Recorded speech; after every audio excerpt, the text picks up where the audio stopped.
So today we are going to study the nervous regulation of the circulation and rapid control of arterial blood pressure, and with it we will be studying the baroreceptor reflex as well. So regulation of arterial blood pressure is by nervous regulation and by hormonal regulation. ठीक है, ये दो systems हैं जो कि इसको regulate कर रहे होते हैं. But before going into details, you tell me, if we remove the heart from an animal or a human being, अगर हम heart को remove कर दें completely and we place it in a solution, an electrolyte solution जिसमें वो उसके लिए sustainable हो, तो heart जो है वो beat कर सकेगा? Will it be able to beat at its own? Yes, sir. Okay, and this property is rendered by Myotonic. That is the excitability property of myocytes. So खुद ब खुद excite होती जाती है. So we call this property as atomicity, ना? Yes, sir. हम इसको क्या बोलते हैं? Yes, sir. Atomicity बोलते हैं. This atomicity renders this property to the heart that it can beat at its own. But at times you need to pace up or pace down the heart rate. तो atomicity में pace up और pace down नहीं हो सकता. You need a tuning mechanism for it कि आप उसको tune up या tune down करें, ठीक है? And that tuning up and tuning down is regulated by the nervous system and the endocrine system. ठीक है? So there are three mechanisms for regulation of arterial blood pressure: the rapid acting mechanisms, intermediately acting mechanisms, and long term acting mechanisms. हाँ जी, क्या question था आपका? Sir आपने कहा कि automaticity of heart क्या काम नहीं कर सकता जो हमारे फिर ये नर्वस रेगुलेशन और हार्मोनल रेगुलेशन करता है. देखो, ऑटोमेसिटी तो ऑटोमेटिकली की रिदम पे चलेगा ना. When you need to change the rhythm और रेट, तो उस रिदम को अकॉर्डिंग टू सिचुएशन या बॉडी जिस सिचुएशन में फर्स्ट करो, इमोशनल सिचुएशन है, ठीक है, लेट्स सपोज कोई फ्लाइट और फाइट वाली सिचुएशन है, तो फिर उस वक्त तो हार्ट को ये बताना ज़रूरी है ना कि आपने हार्ट कैसे कम करना है, कितना कम करना है, कितना ज़्यादा करना है. So that will be directed by the CNS और द हार्मोनल सिस्टम. ठीक है? Yes sir. So the rapid acting mechanism acts within minutes or seconds, and the intermediately acting mechanisms, they act after many minutes, and the long term acting mechanisms, they act after many minutes or hours. Even sometimes it can take up to days. ठीक है? So तीन mechanisms हैं जो इसको regulate करते हैं अगर हम उसको टाइम के पॉइंट ऑफ व्यू से देखें. Okay, rapidly acting mechanisms जो हैं वो कौन कौन से हैं? They are baroreceptor reflex, they are chemoreceptor reflex, and there is CNS ischemic response. ठीक है? और ये तीन आपने याद रखने. ठीक है? This is a pet viva question कि rapidly acting mechanisms कौन कौन से हैं? तो baroreceptor reflex, chemoreceptor reflex, and CNS ischemic response. Now nervous regulation of circulation, nervous system कैसे रेगुलेट करेगा आपकी सर्कुलेशन को? उसके लिए वेजोमोटर सेंटर है जहाँ से सिग्नल्स डायरेक्ट होते हैं, और baroreceptor reflex है, through that the nervous system controls it. Chemoreceptor reflex है, CNS ischemic response है, we'll be studying its details. ठीक है? और CNS ischemic response का एक कंपोनेंट है या उसी की तरह एक है जिसे हम Cushing reaction भी बोलते हैं. Other reflexes, they include Banbridge reflex, atrial and pulmonary reflex, arterial reflexes to kidneys, and abdominal compression reflexes. So all these reflexes and the vasomotor center, they combinedly make the nervous regulation of blood pressure.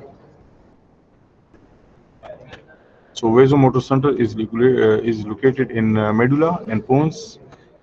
There are three important areas. ठीक है? Vasoconstrictor area, cardioinhibitory area, and vasodilator area. So vasoconstrictor area is located bilaterally in the upper medulla. The vasodilator area is bilateral, और ये जो है lower medulla में होता है, and it actually inhibits the vasoconstrictor area. The sensory area, which is the receiving center. अब जितने भी जो baroreceptors हैं, chemoreceptors हैं, इवन आपके जो प्रोप्रायोसेप्टर्स हैं ना, प्रोप्रायोसेप्टर्स जो सेंस ऑफ पोजीशन वाले आपके रिसेप्टर्स हैं बॉडी में, जो जॉइंट्स में लगे हुए हैं, आपके मसल्स में हैं, वो क्या कर रहे होते हैं? वो भी यहाँ पे आके सिग्नल्स दे रहे होते हैं ताकि आपकी बॉडी पोजीशंस के साथ आपका ब्लड प्रेशर जो चेंज हो रहा होता है, that is subject to the feedback from your proprioceptors, ठीक है। And all these sensory signals they finally converge on this sensory area, और फिर इस सेंसरी एरिया से डिसाइड होता है कि हमने वेजो कंस्ट्रिक्टर एरिया को एक्टिवेट करना है या वेजो डायलेटर एरिया को वो करना है, एक्टिवेट करना है, ठीक है। Another area is cardio inhibitory area, और ये जो है हार्ट रेट को कम करना हो तो through parasympathetic nervous system it decreases the heart rate. Okay, now afferent and efferent connections of the vasomotor centre. तो efferents जो हैं they are from baroreceptors, chemoreceptors and other areas of the nervous system, and the efferents are to the heart and blood vessels. heart पे क्या होगा, heart rate कम या ज़्यादा होगा, heart की conductivity कम या ज़्यादा होगी, and blood vessels पे क्या होगा, vasodilation या vasoconstriction होगा। अब देखें, अब different brain areas हैं that can affect your vasomotor center, और वो है orbital cingulate gyrus, आपका मोटर कॉर्टेक्स है, रेटिकुलर सब्सटेंस, मेसेनकेफालन, ये सारे एरिया जो हैं they can have an influence on it. इसमें इम्पोर्टेंट बात ये है कि हाइपोथैलेमस से वेजोमोटर सेंटर को कंट्रोल किया जाता है। अब hypothalamus is the centre which controls many of your functions, आपकी फीडिंग, इमोशंस, टेम्परेचर को रेगुलेट कर रहा होता है, ठीक है। तो अब टेम्परेचर, ये सारी चीज़ें जो हैं they are related with your heart rate, आपके इमोशंस, आपके टेम्परेचर, ये हार्ट रेट। तो वहाँ से जब ये इफ़ इट इज़ फेल्ट कि अब जो है ब्लड प्रेशर या हार्ट रेट बढ़ाना है, कम करना है, so signal comes from hypothalamus and then your vasomotor centre acts accordingly, ठीक है। सो अपर जो वेजोमोटर सेंटर है उसका कंट्रोल, यहाँ पे सारा बताने का मकसद ये है कि यहाँ से जो अपर सेंटर्स हैं they can also influence the vasomotor centre if needed and they can drive it as well. So name any rapidly acting blood pressure control mechanisms. शाबाश, जल्दी से बताओ। baroreceptor, Chemoreceptor. और CNS, ischemic response, very good।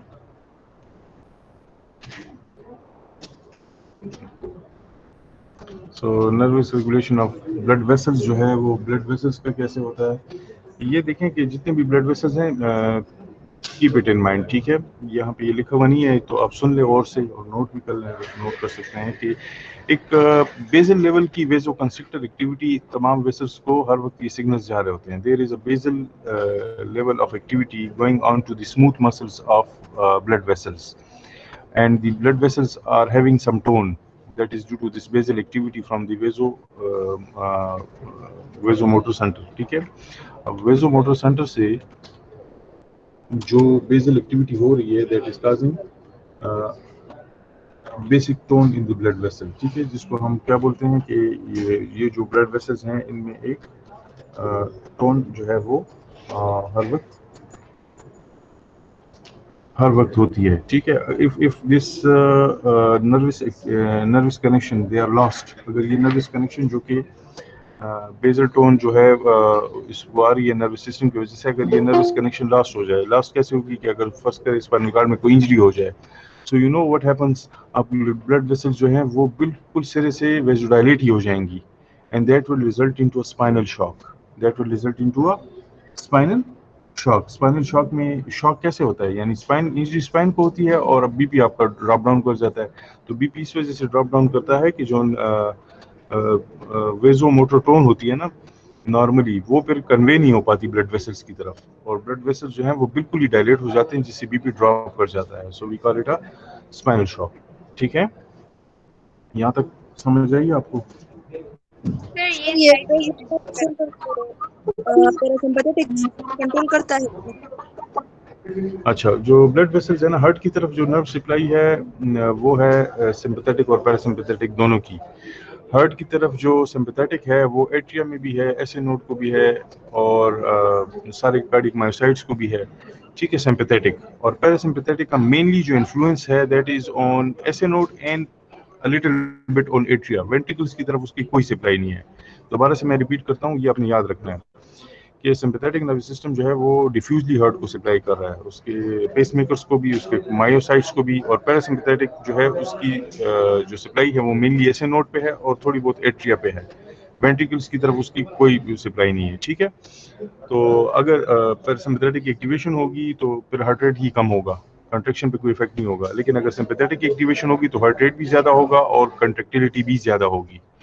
ठीक है, अब blood vessels की तरफ आते हैं। ब्लड वेसल्स में ये है कि almost all the blood vessels are exclusively supplied by the sympathetic nervous system. Parasympathetic nervous system की बहुत ही रेयर एग्जांपल्स हैं जो कि नॉर्मली हम उसको मेंशन ही नहीं करते। ठीक है, हम ये कहते हैं कि ब्लड वेसल्स जो हैं they are all supplied by the sympathetic nervous system and they cause vasoconstriction. ठीक है, yes sir.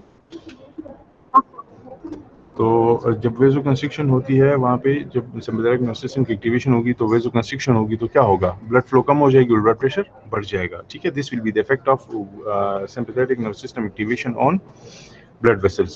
When sympathetic nervous system it will be activated, it will cause vasoconstriction and this will lead to increase in blood pressure. ठीक, sir आपने normal tone का क्या बताया? Tone ये है कि वेसल्स में टोन होती है, वेसल्स में स्मूथ मसल्स हैं, they are in a partial state of contraction. Partial state of contraction एक बेसल लेवल की एक्टिविटी जो है वो वेजोकंस्ट्रिक्टेड एरिया से हर वक्त हो रही होती है। ठीक है ना, so there is a partial state of contraction in the smooth muscle of the blood vessels, so the blood vessels are having some tone. If you lose this tone, what will happen, the blood vessels will collapse and this will lead to shock.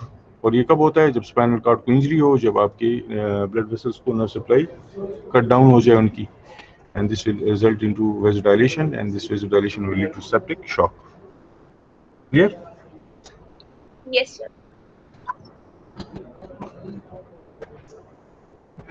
ये हुआ आपका sympathetic nervous system, तो बस एक idea हो जाए आपको कि ये होता है। ठीक है, सारे ब्लड वेसल्स को आ रहा है, वेजोमोटर सेंटर जो है वो हार्ट को सप्लाई कर रहा है, फिर वहाँ से थ्रू अदर नर्व्स, जितनी सिंपैथेटिक नर्व्स हैं, it is reaching all the blood vessels, veins, arteries, arterioles. अच्छा, ये जो सिंपैथेटिक नर्वस सिस्टम की सप्लाई है आर्टेरियोल्स को ज़्यादा है, एक्सटेंसिव है। ठीक है, कंपैरेटिवली तो मेनली जो इफेक्ट एक्सर्ट होता है ना ब्लड प्रेशर का या ब्लड फ्लो को जहाँ से मेनली कंट्रोल किया जाता है, that is through arterioles and arterioles are having a good percentage of smooth muscles in their structure. ठीक है,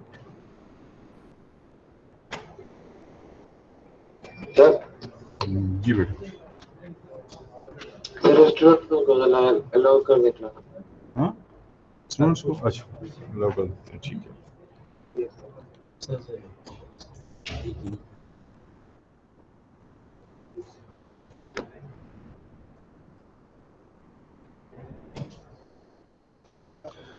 अच्छा जी, तो role of nervous system in blood pressure control is that it is involved in very rapid blood pressure homeostasis and rapid increase in blood pressure। ठीक है, और rapid increase कब होगा, जब सिंपैथेटिक स्टिमुलेशन होगी और reciprocal inhibition of parasympathetic nervous system होगी। ठीक है, तो ये है नर्वस सिस्टम का role, maintenance of blood pressure. The main factors influencing blood pressure are, ये सीओपी क्या है,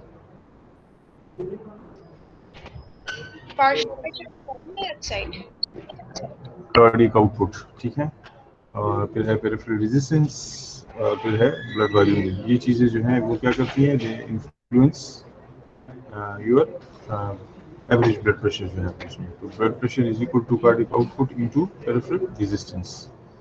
अब आप क्या करेंगे, आप कैलकुलेट करेंगे peripheral resistance if cardiac output is equal to 4 litre per minute and articular blood pressure is 100 mm of Hg।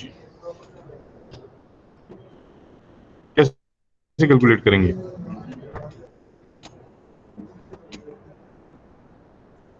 ऐसे करेंगे कैलकुलेट। ठीक है, BP is equal to cardiac output into peripheral resistance, तो peripheral resistance will be equal to BP divided by cardiac output। सही, और फिर उसकी जो वैल्यू आएगी उसका यूनिट होगा mmHg into minute divided by ml and we call this unit as peripheral resistance unit। चलिए इसको फिर बाद में आप लोग खुद इसको थोड़ा इस पर प्रैक्टिस कर लें, थोड़ा बहुत आइडिया हो जाएगा आपको।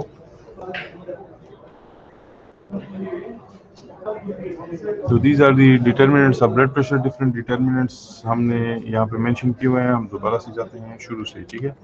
तो पहले है कार्डिक आउटपुट और टोटल पेरिफेरल रेजिस्टेंस, फिर है कार्डिक आउटपुट को कौन इफेक्ट कर रहा होता है, heart rate and stroke volume, और टोटल पेरिफेरल रेजिस्टेंस को जो है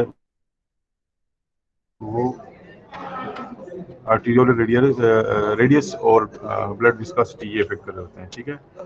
और फिर sympathetic nervous system, parasympathetic nervous system, venous return, ये सारे फैक्टर्स जो है वो इस एक इसमें है। These are factors they play a major role in maintaining your mean arterial blood pressure, ठीक है।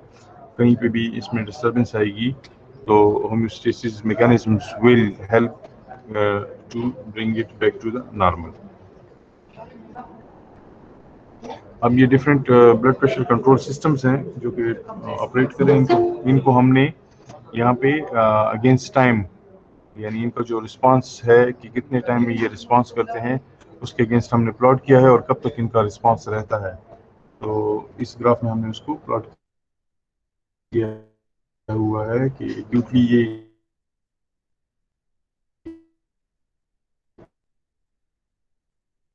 कितने मिनट्स में और आवर्स में और डेज में जो जो सिस्टम रिस्पांस करें वो वहाँ से उठते हैं, ठीक है। अब जो विद इन सेकंड्स करते हैं उसमें बैरो रिसेप्टर्स हैं, कीमो रिसेप्टर्स हैं, स्ट्रेस रिलैक्सेशन है, एनसीएनएस इस्कीमिक रिस्पांस है, ठीक है। और जो विद इन मिनट्स करते हैं वो अलग दिए हुए हैं हमने,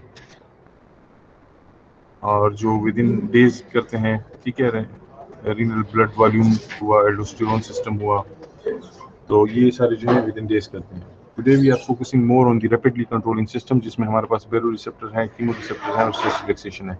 अब इसमें थोड़ा सा हम इस पे वो करते हैं। ये बैरो रिसेप्टर वाला आप देखें, बैरो रिसेप्टर वाला जो है वो क्विकली रिस्पॉन्ड करता है विद इन सेकेंड्स, ठीक है। विद इन सेकेंड्स वो रिस्पॉन्ड कर रहा है, फिर एक प्लेटू है उसका और फिर वो ड्रॉप डाउन करना शुरू कर देता है। ये ड्रॉप डाउन क्यों हो रहा है, anybody can explain it?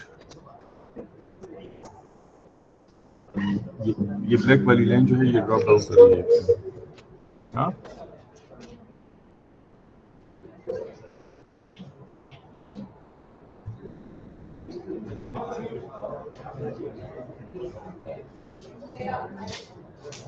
Hello, ये जो ब्लैक लाइन है ये ड्रॉप डाउन क्यों हो रही है? they become relaxed in their stretch state, like वो अपना चेंज कर देंगे अपने मायोफिब्रिल्स की लेंथ को और वो नेक्स्ट रिलैक्स स्टेट में चले जाएंगे। हाँ, एडाप्टेशन हो जाती है ना, एडाप्टेशन हो जाती है। नया जो ब्लड प्रेशर है, जो हाई ब्लड प्रेशर है, अब ये उस पर रीसेट होना शुरू हो जाते हैं, ठीक है। So their response is timely, इतना परमानेंट नहीं होता, नहीं लाइफ टाइम होता है। तो कुछ टाइम के लिए ये करते हैं, रेजिस्ट करते हैं, बट जब वो ब्लड प्रेशर नहीं चेंज होता, उसी तरह से परसिस्टेंटली हाई होता है, तो they then reset their values at the existing higher blood pressure, और जो भी है लोअर है या हायर है तो उस पर वो कर देते हैं, ठीक है। So there is resetting of the baroreceptors at new values, तो उसको फिर वो नॉर्मल मानना शुरू कर देते हैं। बाकी सिस्टम भी ऐसे ही हैं, कीमो रिसेप्टर्स का भी है। तो ये जो कीमो रिसेप्टर्स हैं, baroreceptors हैं, they can work up to certain time, ठीक है। उसके बाद फिर इनकी डिसेंसिटाइजेशन हो जाती है, फिर वो नई उनकी नई वैल्यू पे ही वो रीसेट हो जाते हैं। Okay, baroreceptors, these are actually stress receptors, mechanoreceptors and stretch receptors in almost all the large blood vessels in chest and neck region, and most abundant in carotid sinus and aortic arch, ठीक है। ये हुए आपके carotid sinus और aortic arch में baroreceptors. अब यहाँ से हेरिंग नर्व जो है वो कैरोटिड साइनस से लेके जाती है थ्रू ग्लासोफेरिंजियल, ठीक है, सिग्नल्स, और एआर्टिक से जो है एआर्टिक बॉडी से वागस नर्व जो है वो सिग्नल्स लेके जा रही होती है वेसोमोटर सेंटर की तरफ, ठीक।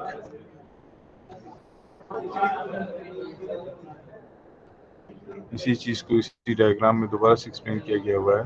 तो एआर्टिक आर्च में और कैरोटिड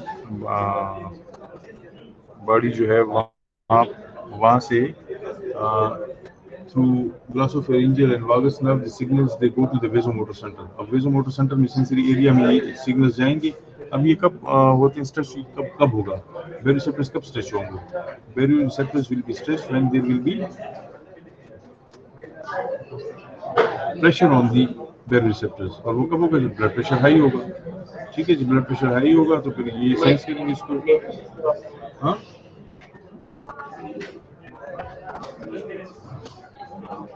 हेलो,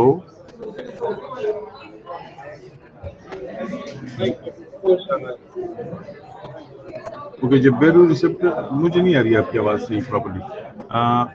तेज आवाज़ में बोलें जरा, क्या पूछना है?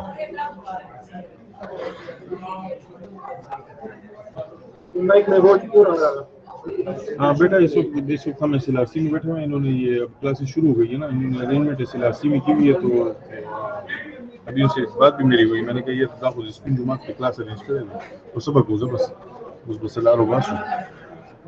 तो अच्छा,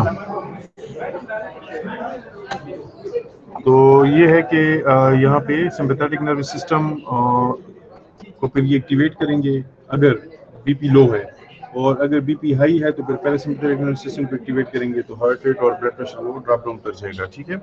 So baroreceptors will sense your high or low blood pressure and they will act accordingly. If the blood pressure is high,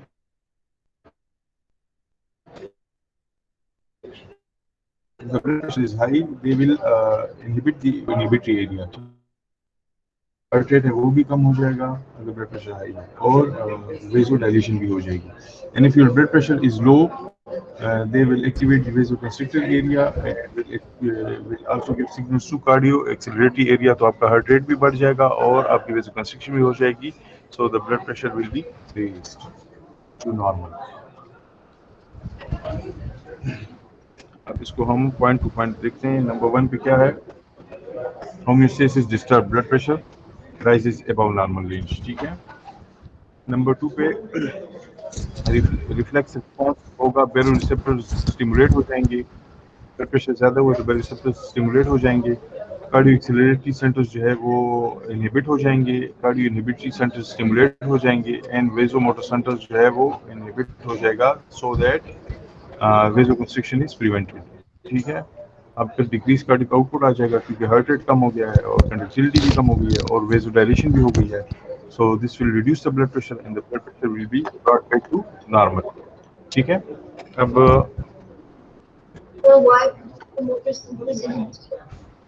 हाँ जी,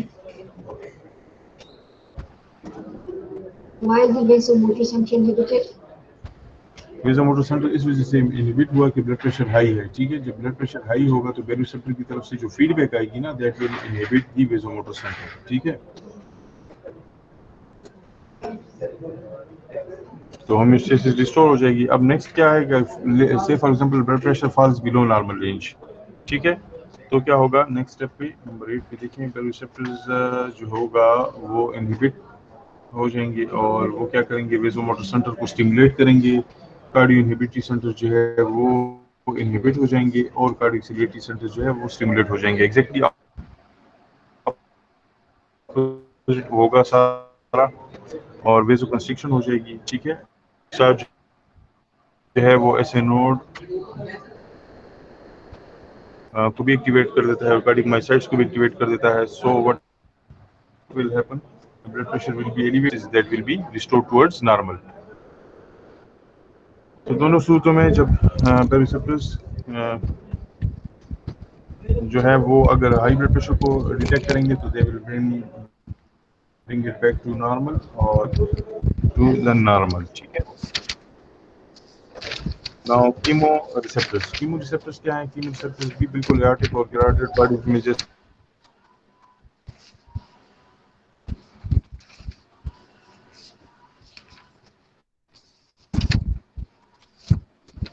hypoxia means low oxygen, carbon dioxide and hydrogen ions. ठीक है. And they are operational at BP below 80 mmHg. अगर BP 80 mmHg से लो हो जाए तो then they start working.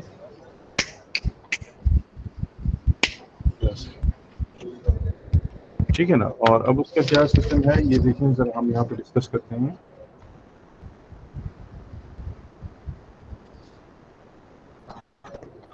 कि reflex response जो है वो हम 1 to 3 से स्टार्ट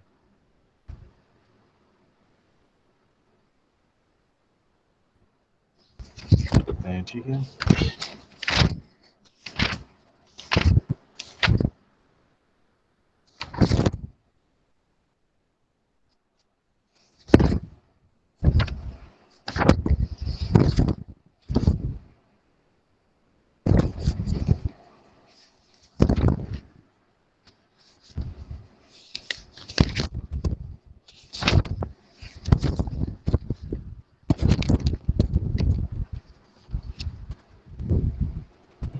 कार्बन डाइऑक्साइड ज़्यादा है, हाइड्रोजन आयन ज़्यादा है, तो उसका रिस्पांस क्या आएगा कि रेस्पिरेटरी सेंटर जो है वो भी एक्टिवेट हो जाएंगे, कार्डियोक्सिलेटरी सेंटर वो भी एक्टिवेट हो जाएगा और कार्डियो इनहिबिटरी एरिया जो है वो इनहिबिट हो जाएगा और वेसोमोटर सेंटर एक्टिवेट हो जाएगा, ठीक है। तो रेस्पिरेटरी रेट जो है वो इंक्रीज कर जाएगा तो कार्बन डाइऑक्साइड ज़्यादा रिमूव होगी, ठीक है। और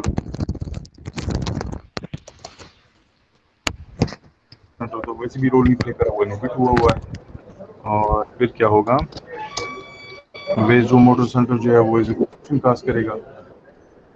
तो ये सारी चीज़ें जो है they will finally help in increasing the oxygen and pH, ठीक है, और decrease carbon dioxide levels in blood, ठीक है। कार्बन डाइऑक्साइड रिमूव हो जाएगी, ब्लड सप्लाई ज़्यादा होगी तो ऑक्सीजन ज़्यादा हो जाएगी and by removal of carbon dioxide hydrogen ion will also be remove.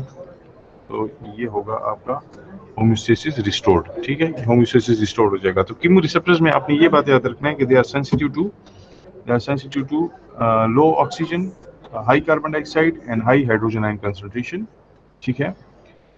And they become operational at 80 mmHg। जब बीपी जो है on average mean arterial pressure जो आपका 80 mmHg हो जाए तो फिर ये ऑपरेशनल हो जाते हैं and they respond by activating your respiratory center, by acting on your cardiac and cardiac inhibitory center and vasomotor center, ठीक। Where are baroreceptors located?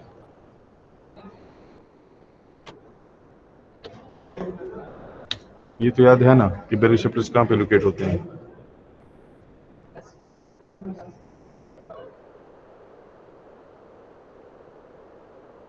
Hello,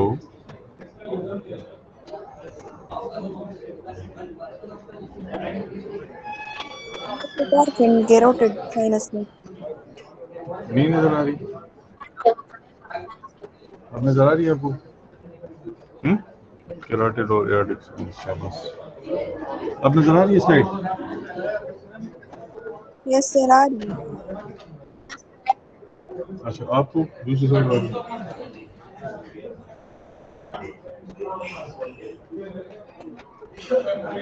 अच्छा, सर बहुत शुक्र आ रहा है।